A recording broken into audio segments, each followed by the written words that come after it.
En fait, dans la vie, il y a deux sortes de Bourgogne. Les bons Bourgognes et les mauvais Bourgognes.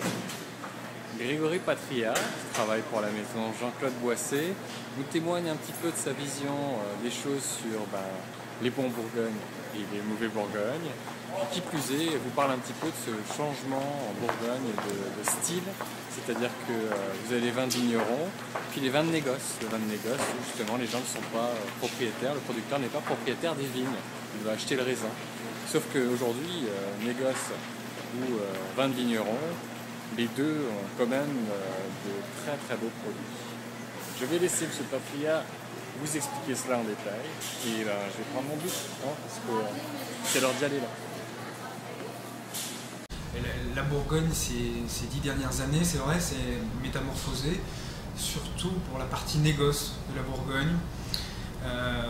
C'est vrai que jusqu'au milieu des années 80-90, le négoce n'avait peut-être pas encore pris conscience de l'aspect qualitatif et c'était pas encore assez remis en cause. Et à la fin des années 90, c'est vrai, le négoce a commencé à se poser des questions sur la qualité. Et ce que faisait avant le négoce, c'est-à-dire acheter des vins en vrac chez le vigneron, aujourd'hui c'est en train de changer.